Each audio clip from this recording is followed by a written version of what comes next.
Je peux voir un petit autochtone qui est posé en bord de Loire. Je pense qu'on a trouvé notre lieu où on va dormir. Voilà. Johan. Je pense qu'on va poser la tente Par ici. Là. Et ensuite qu'on ira se baigner tout nu. Et on va peut-être essayer le filet de pêche prêté par un ami. Ah oui, vas-y, je suis chaud.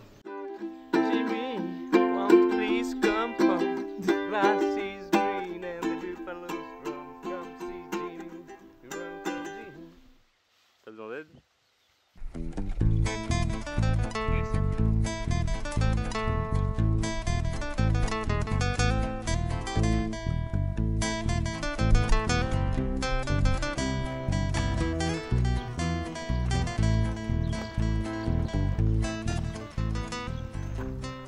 Il y a du monde sur ce château, je pense que ça vaut vraiment le coup.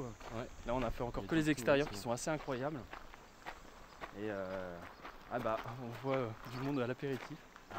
On va essayer de demander justement si on peut discuter, voir si c'est les propriétaires. Vous êtes en train de prendre l'apéritif? J'arrive au bon moment, on a sorti une bonne bouteille de coulis, la Baronnie Madeleine, mon préféré. Ah oui? Et on a mis un petit peu de chèvre, donc Ah bah chouette. nous accompagner. Bonjour. Mon frère. En plus, la région est superbe. Oui. On mange bien. Ça, c'est très appréciable. Et puis on va se promener un petit peu, vous allez voir, l'environnement est sublime, le château a un charme fou. C'est vraiment un château à visiter. C'est-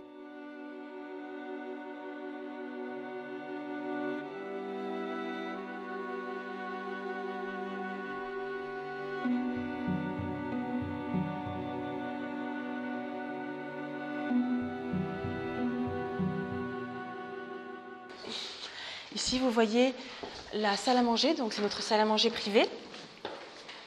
On y prend tous nos repas de famille, c'est pour les repas de fête, de Noël. Et la table est dressée plus ou moins comme pour nous, avec un portrait du roi Louis XV qu'on voit au-dessus de la cheminée. Et on va monter pour aller voir les appartements du roi. Alors les rois ne sont jamais venus à Ussé, les rois de France. On pense que Louis XI a séjourné à Ussé lors de ses chasses, que Louis XIV est passé rapidement à Ussé, mais ils n'ont jamais vraiment séjourné. Mais je vais vous expliquer pourquoi on doit avoir une chambre du roi à Ussé. Là, nous sommes rentrés, donc début des appartements dits du roi, dans l'antichambre, où on présente justement quelques meubles 18e. Alors pourquoi une chambre pour le roi à Ussé? Tout simplement parce que Ussé va appartenir au duc de Rohan-Montbazon, fin 18e, et un duc et pair de France doit avoir une chambre pour le roi pour le recevoir. Cette chambre, à l'origine, a été conçue par Mademoiselle d'Ussé vers 1760 pour son amant, qui était un religieux. Elle fait tendre les tissus, ses soieries sur les murs, elle fait installer ce lit dit à la polonaise, et quand sa mort s'est vendue au duc de Choiseul, ça devient chambre du roi. Les grands ennemis du vin sont la lumière, vibration et variation de température. La cave, qui est un vieux souterrain refuge du XIe siècle, que Béa vous a visité tout à l'heure, est sous le château. Il n'y a pas de métro ici, donc pas de problème de vibration. Le changement de température avec la marche du château au-dessus, il est très difficile qu'il y ait des variations importantes.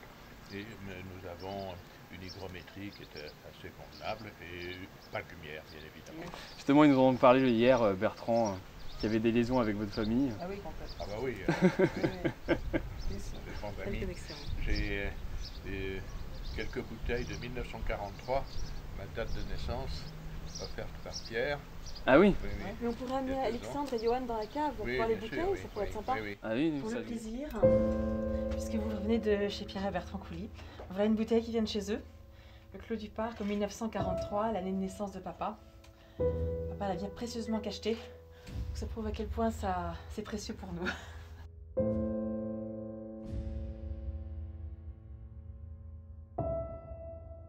Justement, ça c'est une des astuces quand on a des vieux vins de garde qu'on veut garder. On met du cellophane sur les étiquettes pour pouvoir les conserver.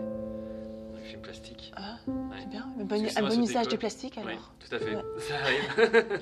Et on va voir, on va aller dans une très jolie petite cave voûtée, où on va voir des bouteilles cachetées, parce que papa a cacheté pas mal de bouteilles pour stabiliser certains crus qu'il amusait, qui lui viennent de son grand-père et de son arrière-grand-père. Mais nous, on va s'engager dans un petit passage. On est vraiment dans les secrets du château. Voilà, presque des archéologues dans les grandes pyramides.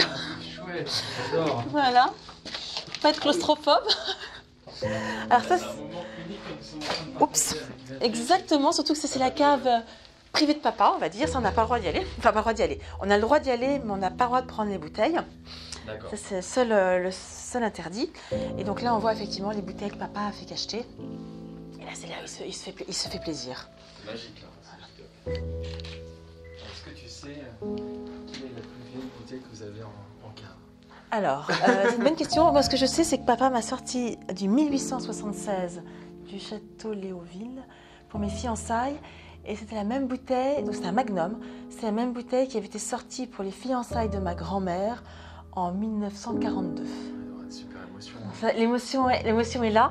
Là où j'ai un peu honte, c'est que moi, je n'ai pas forcément le palais pour apprécier ce vin. Mais se dire qu'on boit un vin qui a 150 ans et que sa grand-mère a bu, c'est quelque chose qui est très, très touchant. Et il m'a sorti un vin qui m'a fait autant plaisir que le château Latour. Et j'ai su après que c'était un gros lot de 1947. D'accord. Ouais. C'est ce qu'on dit justement du gros lot, qu'il est très jeune, très vif et très acide au début. Oui. Et en vieillissant, il a une rondeur. J'ai jamais eu cette occasion C'est une de- bonne année, qu'il est bien vinifié, qu'il est bien conservé. Il peut réserver des surprises absolument extraordinaires.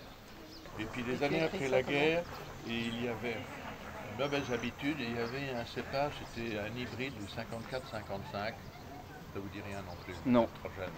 Et il donnait beaucoup de corps au vin et il enlevait un petit peu pour les vins plus jeunes l'amertume du gros lot. D'accord. Et les vignerans pas trop scrupuleux de la région avaient tendance à faire un assemblage gros lot 54-55 Ah oui. qui est retiré de la circulation, si je veux dire. Maintenant, on n'a plus le droit de le planter, c'est un cépage qui est interdit. Il s'appelle juste un château à visiter, mais tout le contexte qui va avec, les jardins, les greniers. Les greniers, ça fait partie d'un château, donc c'est très important. Puis les caves, les écuries, la chapelle, qui est vraiment pour tous les goûts. On essaye d'être très polyvalent et d'offrir beaucoup de choix. Puis il y avait le bois dormant pour les enfants. Oui. Parce que ça, c'est important. Un enfant heureux est un papa ou une maman satisfaite et beaucoup plus reposée. Je sais de quoi je parle. Génial. Alors, bienvenue à la naissance de la princesse Aurore. Un moment magique là. Donc la méchante sorcière arrive. Génial, mais vous avez même les costumes. Devant le roi et la reine. Voilà, ouais, aux enfants, ça doit plaire. Ah, les enfants adorent, bah, moi j'adorais. Alors mon grand bonheur, c'est que les costumes des suivantes, c'était les robes que portaient les guides dans mon enfance. Il y avait un jour dans l'année, elles étaient déguisées, je ne sais plus pourquoi. Et alors, je vois encore vaguement les guides portant ces costumes. Ça, c'est des souvenirs d'enfance. Bienvenue dans la buanderie du 19e siècle, dans laquelle on nettoyait et on repassait les robes de la princesse Aurore. Donc là, la princesse grandit. Il est arrivé à son heureux dénouement, puisque le baiser est arrivé, la princesse est